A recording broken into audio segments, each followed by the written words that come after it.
That's why I was saying it's gonna be a rough start.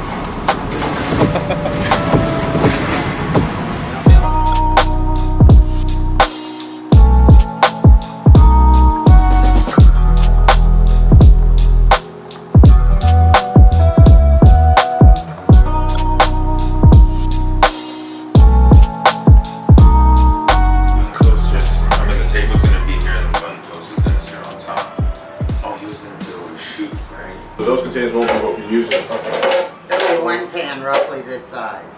Okay. Does that make sense? So that's one pan. We'll need 2 pans, and then two. 2 on each? Yeah. Two half pans on each. 2 lower, 2. Okay. It's not quite this big. Right. Okay. So this, I need those pans. So, yeah, we're gonna have to build the table. And then we have the speed racks. 3 of them, right? Yeah. Okay. So now you have, and you still want that drop in pan. Yeah. So that person, that let's say whoever doing the one, it stays right here, right? They're not gonna go across. Yeah. And they don't have to pull it all the way out. Shakers right there. But that one sleeve of butter could go there. Yeah, well, I hope we can do it over there. You're right, that goes out. So we didn't really have a lot. You put sandwich foil on this one. Yeah. And then the roll, the label. Yeah. I'm hoping that usually we'll go through one rack through the lunch, and then we can just regroup. What's it called? Turn it down. It's downtown and scoot over. Yeah, I'm hoping that the cooler can store the majority of the sodas we're gonna sell today. But probably not. A day? I'm not sure. I don't know how many. Probably, I don't know if it fits more than 100. Probably the 21 inch, probably max 100. Okay. And we talked about having a shelf here and having it set up on something where we could put them underneath. Yeah, that's true. Yeah, so I mean the one I got is at 21 inches. It's gonna start full height.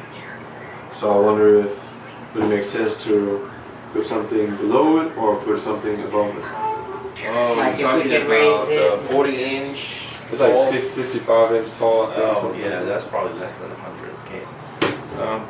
Probably thinking about removing this shelf because you want that person to be flush with the window, correct? You don't want it to go above that step. Move this maybe. arm mount.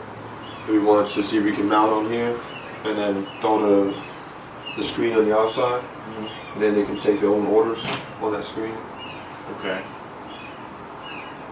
So this is where orders Yeah, taken. I'll have This to is see that arm. Is it that one with the flex? I'll admit, I haven't We don't know yet. found the arm, but I gotta find an arm that is sturdy enough, heavy duty enough for it to.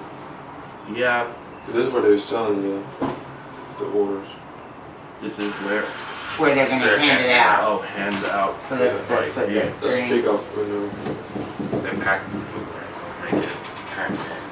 But I mean, that's what I mean. Like, as long as we're communicating, like, hey, Yeah. you know, 16 sandwiches, you know, they're frying. I mean, there's not really much miles on his side. Okay. As long as the fries, he's pretty much the main detail or the whole ticket. And if we put it here for Deb and we run that production across the bottom for Bird, then he can, Yeah. without having his own screen, we can run the production like we're doing on the Yeah. expo, and then it just says Bird 10 sandwiches, Bird whatever, and just This that one his will tell. dip. It'll tell how much, Tell them like how 6 many miles, dips and 7. And then you got one there. I'm okay with just Mhm. trying to have 2 screens over here and one on that side. Okay. Because we have an issue right with all this. Electricity and all Yeah. that stuff, yeah. I mean, Well, that's why I think if you know, if like you say, we left a little gap, and then we did like a long counter that went all the way to there, this could be our, not our assembly, but our whole holding, you know, because we don't need this cash drawer, we don't, you know what I mean? We don't necessarily need this sticking out. If we just did one like this size that went halfway and all the way through there instead of this.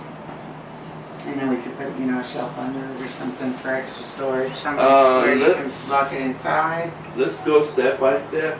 Because today, basically, we're gonna have to figure out the power.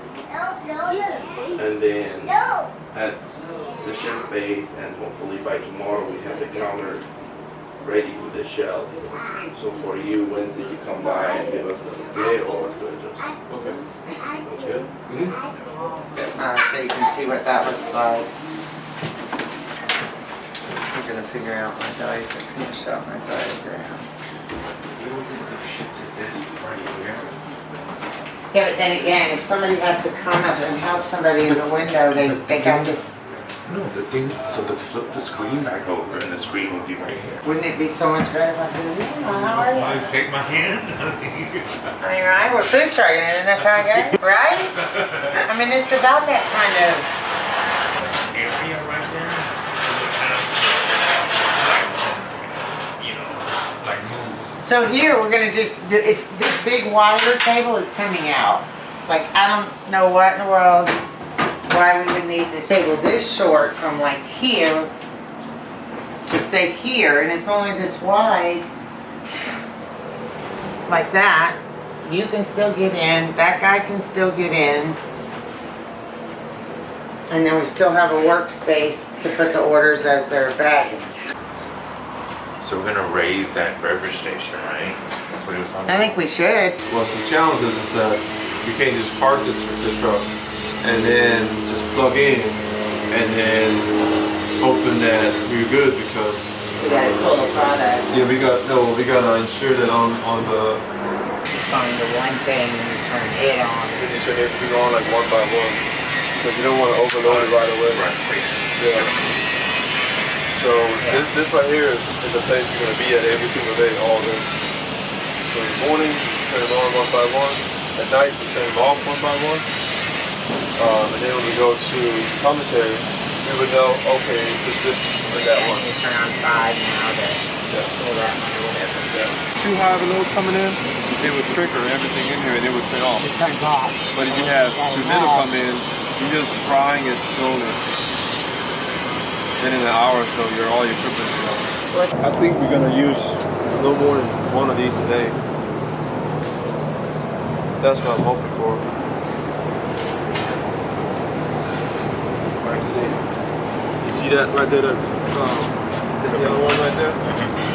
That's the turn on. Yeah, turn Okay. it off and on. And then this thing is to open it up. Oh, how much to? Yeah, and so we're gonna learn to open these up, open the valve, close the valves, Open close it. this thing back. Oh, man. I like the Yeah, he said that's required in Houston that we can get in there. work on the tires. And then if we don't have that grease trap in there, all that stuff is gonna sit in the bottom.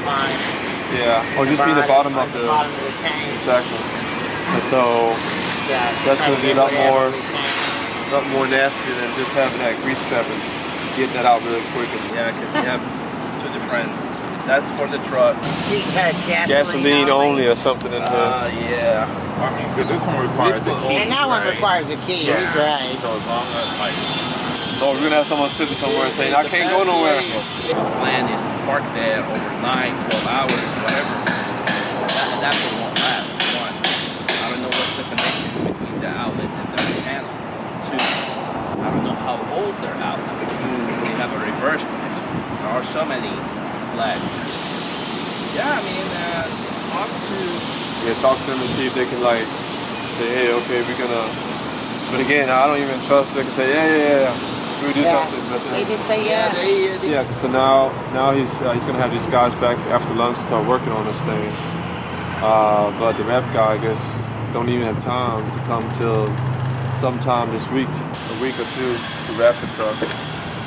If the truck was just plain, if there's nothing on it, it might just take a week. But since they gotta take all this stuff off. Yeah. And now the electrical issue is that we have a generator that has a certain size, but that means we can't exceed the amount of electrical output it can give. It really is pushing it. If we want to turn on everything, if we want to turn on the AC and turn on the hood and everything else, Not gonna work. he's just saying it's definitely going to be pushing it. And when he showed me the numbers, myself, I'm not even liking it. Yeah. If we Absolutely. just got that same thing that sets on the counter, because Yeah. you'd Yeah. be turning and Yeah, we're burning gonna be and selling. flipping, and We're the not gonna be fries holding are chicken. gonna be bagging. And Yeah, there's not much more today. I don't know. Alright, so we had Texas Cart Builder. That's Zack owns this place. He's converting this truck into a fried chicken shop. This was a taco truck, and I got this thing from California. So we got a few modifications we got to do. We have some obstacles we're trying to get through to make sure it meets codes here in Houston. But over here, if y'all can imagine, we're going to be breading the chicken. So when the orders come in, the guys can be over here working hard, dropping the chicken in here, frying real quick. And over here, we're gonna dip it in that sauce that you guys know about. It makes it really spicy. And then over here, we're gonna have the guy or gal over here making the sandwiches super quick, toasting the buns. Then you're gonna turn it quickly over here, grab some fries, the sandwich, get in the bag, and throw out the window. And so this truck will be mainly used to just tour around Houston, greater Houston, just for you guys to get an idea about what Mico's Hot Chicken is, in case you haven't tried it before. And then we have 4 more trucks. So this is just 1 out of 5. So this one will just be touring around. 4 others will then be parked permanently for a while, maybe 6 to 12 months or something like that. But those spots depends on how much volume this truck does in each location that it stops. So if it stops somewhere in Willowbrook, or it stops somewhere in Spring, or East Downtown, or Medical Center, wherever we're stopping, and if that place is really cranking out a lot of sandwiches, we know that demand will be there for us to then put a truck there that's going to sit there permanently for a while to really see what the demand is. And if that goes really well, then we will put a restaurant there. So that's the plan. So we're hoping to get this thing out in a few weeks, but I know Zack, he's getting on a gray here from all the stuff that I'm trying to figure out. He's trying to figure out a puzzle here. It doesn't really work well for what we're trying to do. So I'm definitely learning a lot about buying someone else's truck and turning it around. The other 4 trucks are going to be brand new, just building it from scratch the way we want it. So that's definitely, for those of you guys who are going to do something like that, that's the way to go. This is definitely a little more of a headache. So we'll see. It's going to come out soon.